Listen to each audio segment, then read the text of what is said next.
Alright, so in this video, we're going to test out a game called Trine, and we're going to play the first one, second, and third on the MacBook Air and the Surface Pro. We're going to see how well this game runs and whether there's any major differences.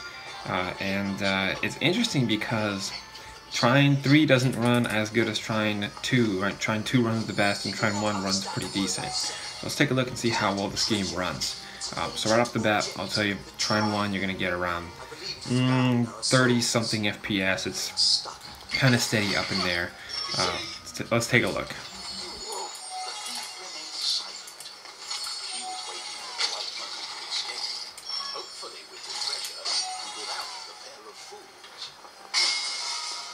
I think I know how we can use the devices we need. Don't scare me. Oh God! Okay, so the same graphical settings on Trine 2, 1280 by 800, everything else on high, like the textures and that kind of thing. This game is phenomenal. I'm actually really impressed with these games, and I'm really glad one of my subscribers right over here told me to get it. So thanks, man. You're awesome. Yeah, I definitely will be playing these games more in depth because I do like the single player feel on a lot of them. They're just such beautiful games. Whoever made these games, genius. So you can see Trine 1, we're getting almost up in the 40s FPS when you're playing Trine 2. And Trine 1, again, was about 30, sometimes drops to 28 a little bit, depending on which area you're in. But again, Trine 2 runs better than Trine 1. The path ahead was blocked, but this wouldn't stop the It's a pretty cool place. It's like all orangish, kind of reddish, sunset-like. I love it. It has a really cool like story kid arc feel where you go on these missions and you're doing these fun things. It's cool. It really kind of brings me back to my old days when I'm playing this game. Don't forget to turn that VSync off because that thing is going to usually get in the way of your gaming. It'll give you a lot of input lag when you're playing. Trine 3 was really freaking awesome. I actually really liked the new added movement where you can go like forward, backward, you can like kind of run around the sides. Really neat. Although I did notice Trine 3 had substantially better graphics at the same time, so because there's that many layers added of depth, graphically you're gonna have basically less frames while playing this game. However, as you can see, we're about 24 frames, about 5 frames less than Trine 1. And about 15 frames less than Trine 2. And it really just depends on where you are, but most of the time it's not very high. Now, can you enjoy these 3 games? I'd say you still can. It's still a pretty fun game. I know I enjoyed them, so I don't think you should worry too much about it. Release the sheet, and I'll let you go. Oh, but this is not you thieving blackguard.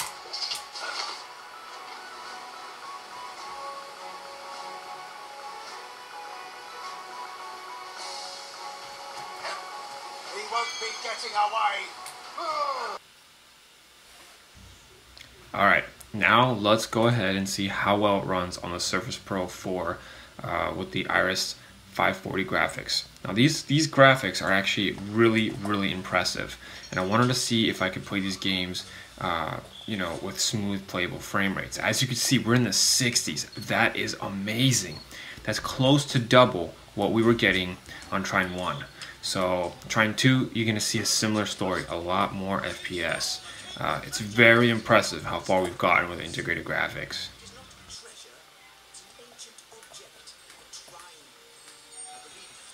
And same story as Trine 1. Trine 2 runs substantially better. Again, we're seeing a good extra 15, 20, almost 30 FPS extra, which is actually really impressive. The differences that I have noticed in Trine 3 was that Trine 3 just doesn't take as much advantage of the GPU, and it could be just because Trine 3 is a lot more resource intensive. But again, you guys can still enjoy these games. They're still really fun to play.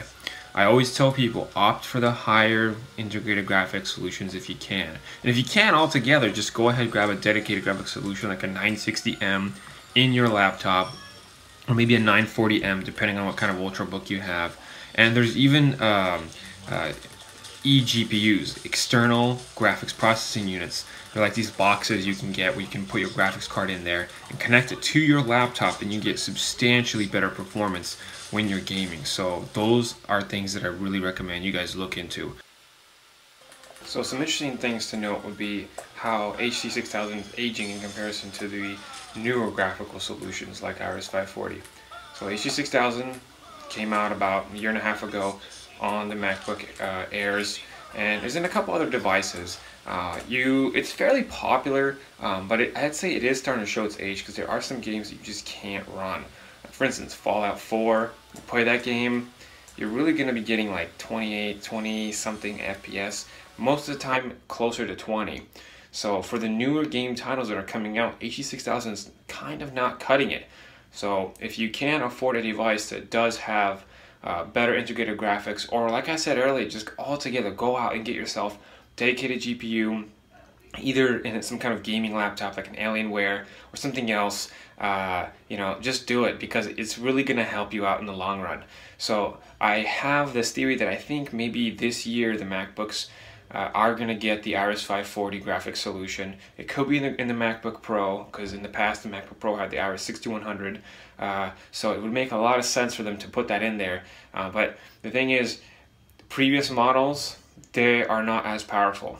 You're looking at almost a 40% increase. So if you can grab it, do it. Thank you for watching, and if you have any questions whatsoever, leave a comment down below, because I do reply to all comments.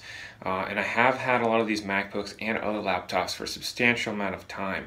I tend not to just have the review units, I tend to actually keep them for a significant amount of time, which gives me a lot more input than some other YouTubers you might run into. So again, press that subscribe button if you haven't already, and remember, I do communicate with my subscribers and viewers, so I'll hopefully see you in the next video. Take care.